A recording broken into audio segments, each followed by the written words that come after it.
ਅੱਜ ਦੇ ਦੇਖੀਏ ਫਿਰ ETF, ਆਪਣੇ ETF ਨੇ ਕੀ ਕਮਾਲ ਕੀਤਾ ਅੱਜ।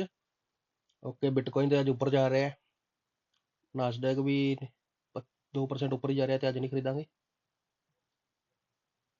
ਤੇ ਜੂਨੀਅਰ 골ਡ ਡਿੱਗਾ ਹੋਇਆ, ਇਹਨੂੰ ਆਪਾਂ 10 ਦਾ ਖਰੀਦ ਲਈਏ। ਅੱਜ ਇਹਨੂੰ ਆਪਾਂ 10 ਰੁਪਏ ਦਾ ਖਰੀਦ ਲੈਂਦੇ ਹਾਂ।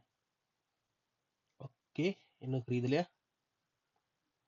ਚੱਲ ਹੋ ਜਾ, ਪੋਜੀਸ਼ਨ ਓਪਨ। ਓਕੇ, SP 500 ਉੱਪਰ ਹੀ ਨਹੀਂ ਖਰੀਦਣਾ, ਫਿਜ਼ੀਕਲ 골ਡ ਨਹੀਂ ਖਰੀਦਣਾ, ਬਾਕੀ ਸਾਰੇ ਲਗਭਗ ਉੱਪਰ ਨੇ, ਅੱਜ ਪਲੱਸ 'ਚ ਜਾ ਰਹੇ ਨੇ, ਤੇ ਇਸ ਕਰਕੇ ਆਪਾਂ ਇਹਨਾਂ 'ਚ ਕੋਈ ਨਹੀਂ ਖਰੀਦਾਂਗੇ। ਤੇ ਸਟੋਕ ਦੇ ਵਿੱਚ ਸਟੋਕ ਕੋਕਾ ਕੋਲਾ ਤੇ ਬੰਦ ਹੈ, ਐਮਾਜ਼ਨ ਬੰਦ ਹੈ, ਐਪਲ ਬੰਦ ਹੈ, ਤੇ ਐਡੀਡਾਸ ਪਲੱਸ 'ਚ ਜਾ ਰਿਹਾ, ਇਹਨੂੰ ਵੀ ਨਹੀਂ ਖਰੀਦਾਂਗੇ। ਠੀਕ ਹੈ, ਲਗਭਗ ਅੱਜ ਆਪਾਂ ਨੂੰ 골ਡ ਹੀ ਖਰੀਦਣ ਨੂੰ ਮਿਲਿਆ, ਤੇ ਕੱਲ ਦੇਖਦੇ ਆ, ਕੱਲ ਜਾਂ ਸ਼ਾਮ ਨੂੰ 4 ਵਜੇ ਕਿਹੜਾ ਹੋਰ ਮਿਲਦਾ। 2 ਟਾਈਮ ਆਪਾਂ ETF ਖਰੀਦਣੇ ਨੇ, ਇੱਕ ਹੁਣ ਇੱਕ ਸ਼ਾਮ ਨੂੰ।